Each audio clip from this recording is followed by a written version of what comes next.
Jorge Luis Borges' short story, The Circular Ruins, found in his collection Fictions, is about creation and about, we could say, human nature or identity, what it is that a human being is. And, if you've read it through, you know that there is a sort of twist at the end that might have lost a bit of its capacity to surprise, given that we've seen many similar twists in stories and TV shows and movies in our time, but it still possesses some really important emotional resonances, and so it's got a capacity to hold us still. And we begin with a man who is going off into a desolate area. We read about him, piloting a bamboo canoe, and that there's this taciturn man come from the south. His homeland was one of those infinite villages that lie upriver on the violent flank of the mountain, where the language of the Zend is uncontaminated by Greek and where leprosy is uncommon. And they describe him as a gray man, and he's going to a old circular ruin of a temple devoured by an ancient Holocaust. The malarial jungle had profaned it, and its god went unhonored by mankind. So what we've got here is somebody who clearly is a different type of person. The local people will support him, but largely leave him alone. And what is he there to do? So he's got a goal. And we read the goal that led him on was not impossible, though it was clearly supernatural. What is his goal? He wanted to dream a man. Now, you might say, well, not too difficult to do. I dream men all the time, I have all sorts of dreams, and there's men and women and children and various animals and weather and all sorts of things that happen in my dreams. No, this is a deliberate dreaming as activity. And we're going to read further. He wanted to dream him completely in painstaking detail. So that's already rather difficult to do. And then there's a further step, which takes us out of the dream itself. He wanted to impose him upon reality. And he says this magical objective had come to fill his entire soul.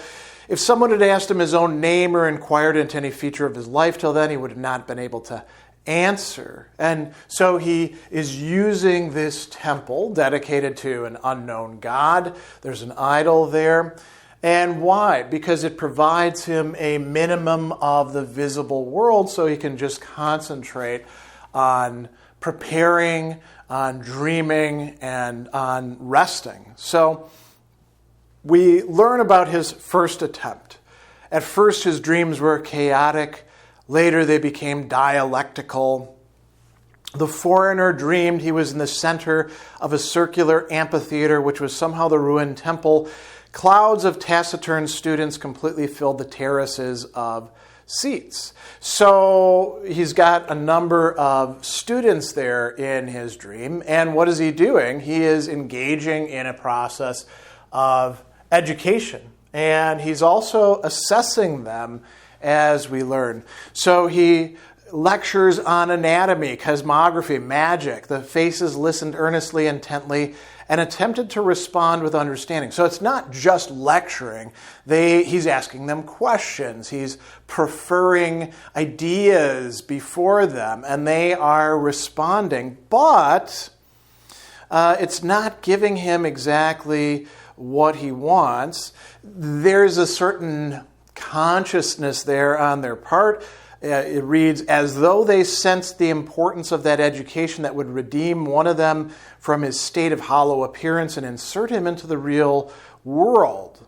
The man, both in sleep and when awake, pondered his phantasm's answers. He did not allow himself to be taken in by impostors, and he sensed in certain perplexities a growing intelligence. He was seeking a soul worthy of taking its place in the universe. So we have a dream or virtual person, a whole bunch of them in a dream auditorium, and one of them will get the prize. So what does he do? He realizes that nothing could be expected from those students who passively accepted his teachings, but only from those who might occasionally in a reasonable way venture an objection. The first, the accepting, though worthy of affection and a degree of sympathy. So notice there's some affective orientations towards them, but he goes on to say, would never emerge as individuals. The latter, those who sometimes questioned, had a bit more pre-existence, because they don't have existence yet. They have the promise of existence. So what does he do? He dismisses all but one of his students, and he begins working with that one, a taciturn, how he's been described, right? Sallow-skinned man, at times intractable, with sharp features that echoed those of the man who dreamed him. So we see clearly here, this is kind of a reflection of him, and he makes a lot of progress, but there is a disaster. He wakes up, realizes that he failed to dream, and dreaming is what brings this person into existence, and he can't even get himself back to sleep. There is the unbearable lucidity of insomnia. He tries to tire himself off by exploring the jungle and manages no more than a few intervals of feeble sleep. So he reconvenes the class. No sooner had he spoken a few brief words of exhortation than the face is blurred, twisted, and faded away. Tears of anger burned the old man's eyes. So we have a failure here. Is it a catastrophe? Not exactly, but he has to learn some lessons. And here's beautiful metaphors here on Borges' part. He understood that the task of molding the incoherent and dizzying stuff dreams are made of is the most difficult work a man can undertake, even if he fathom all the enigmas of the higher and lower spheres. So even somebody who has, plumbed the depths of wisdom is going to find this difficult, much more difficult than, notice what he likens it to, weaving a rope of sand. How the hell do you do that? Or minting coins of the faceless wind. These are not material that those sorts of operations, those sorts of informations can be adequately done to. Maybe dreaming is like that, but it's even more difficult than those, which suggests that maybe it is impossible. But the man will press on as if it is possible. He understood that initial failure was inevitable. He sought another way to approach his track. He devoted a month to recovering strength, abandons all premeditation of dreaming, and manages to sleep for a fair portion of the day, and purifies himself in the waters of the river, bowed down to the planetary gods, uttered those syllables of a powerful name it is lawful to pronounce, and laid himself down to sleep. Immediately he began to dream of a beating heart. And we get a description here about dreaming this heart over and over again, slowly developing it. He dreamed it with painstaking, notice the word, love. Love is there within this incantation that's taking place. He goes on, he perceived it with greater clarity, greater certainty. He did not touch it. He only witnessed it, observed it, corrected it, perhaps with his eyes. He perceived it. He lived it from many angles, many distances. And he begins to add more to it. He took up the heart again, invoked the name of a planet, and set about dreaming another of the major organs. Before the year was out, he'd reached the skeleton, the eyelids. The countless hairs of the body were perhaps the most difficult task. The man had dreamed a fully fleshed man, a stripling, but there's a catch. The youth did not stand up or speak, nor could it open its eyes.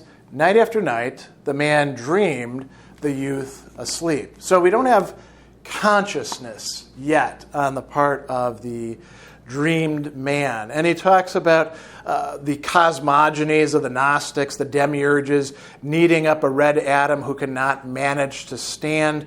As rude and inept and elementary as that atom of dust was the atom of dream wrought from the sorcerer's night. And he actually thinks about destroying it at one point and decides not to. And then he tries something different. He threw himself at the feet of the idol that was perhaps a tiger or perhaps a colt, and he begged for its untried aid. So the circular ruins are those of a temple complex devoted to this unknown god, and the god appears to him in his dreams. In his dream, it was alive and trembling, but it was not the dread-inspiring hybrid form of horse and tiger it had been. It was instead those two vehement creatures plus bull and rose and tempest too. So you notice we're getting away from animal and even vegetable, and we've got weather stuff. And all that simultaneously, the manifold God revealed to the man. Its earthly name was fire, and in that circular temple and others like it, men had made sacrifices and worshipped it. Now here's the kicker. And it would magically bring to life the phantasm the man had dreamed. So fully bring him to life that every creature except fire and the man who dreamed him would take him for a man of flesh and blood. So we've got the man dreaming another man, a youth, who is going to be viewed as his son. And he can get him so far, but he can't make him actually sentient. He can make him alive, but he can't make him conscious, true flesh and blood. Fire can do that. And how fire will do that, we don't know. Right? Fire is going to supply what is missing. So the sorcerer carries out fire's instructions. He consecrated a period of time, 2 full years, to revealing to the youth the arcana of the universe and the secrets of the cult of fire. Right? Why? Because fire ordered the dreamer to send the youth, once he's instructed him in the rites, to the other ruined temple whose pyramid stood downriver, so that a voice may glorify the god in that deserted place. So there's a deal that's being made. So he teaches him the cult of fire. And under the pretext of pedagogical necessity, he drew out the hours of sleep. He wants to make it last as long as he can. And he's happy, as Borges says. When he closed his eyes, he would think, now I will be with my son. Or less frequently, the son I have engendered is waiting for me, and he will not exist if I do not go to him. And so he accustoms the youth to reality. Here's an example. Once he ordered him to set a flag on a distant mountaintop. The next day the flag crackled on the summit. He attempted other similar experiments, each more daring than the last. So we see that he has succeeded, with the help of fire, in imposing this dreamed man upon reality. And now he knows that his son is ready. So he instructs him and sends him forth. But before he does that, he says, so his son would never know that he was a phantasm. So he would believe himself to be a man like other men. The man infused in him a total lack of memory of his years of education. So the youth doesn't know that he is a created, we might say, infused object, a simulacrum of a human being. Why not? Because that would be disconcerting. That would be perhaps terror-inducing, right? It could lead to all sorts of problems. So he's not going to have him learn about that. But then he hears some reports. He finds out that, here we go, they told him of a magical man in a temple in the north, a man who could walk on fire and not be burned, the sorcerer suddenly remembered the god's words. He remembered that of all the creatures on the earth, fire was the only one who knew that his son was a phantasm. That recollection, comforting at first, soon came to torment him. Now, why would that torment him? Because of his love, because of his care, because of his concern. He says he feared that his son would meditate on his unnatural privilege and somehow discover he was a mere simulacrum, to not be a man but the projection of another man's dream. What incomparable humiliation, what vertigo. So he's worried about the deep emotional states this could produce in his son. Every parent feels concern for the children he has procreated in happiness or in mere confusion. It was only natural the sorcerer should fear for the future of the son he'd conceived, organ by organ, feature by feature, through 1,001 secret nights. So we have a concerned parent who doesn't want his son to figure out that he is a mere phantasm, a mere dreamed person, a mere simulacrum. These would be bad for him, right? And here we get to the twist at the very end.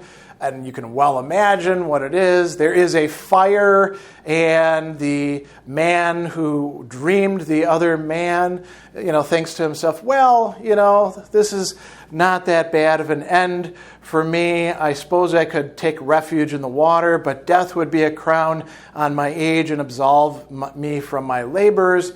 He walks into the fire, and what does he discover? The fire does not affect him. They did not bite his flesh. They caressed him, bathed him without heat and without combustion. And then our last line of it, with relief, with humiliation, with terror, he realized that he too was but appearance, that another man was dreaming him. And perhaps the present tense is actually wrong. Perhaps another man had dreamed him and brought him into reality and erased his memory of that. And he wanted to do that himself through some sort of, compulsion to repeat or figure something out about himself. Was fire involved? We don't know. That's where the story actually ends. But notice those three emotions. Relief, right? Which we saw him mention earlier, thinking about his son. Humiliation, what he feared for his own son. Terror. Why would this inspire you with terror? He talked a little bit about vertigo that his son might feel. The vertigo of realizing that, even though you thought you understand how the universe worked and what you are, things are way more complicated, and perhaps you are much lower in the scale of created things than you thought you originally were. So that's the story. Those are the key philosophical themes to the circular ruins.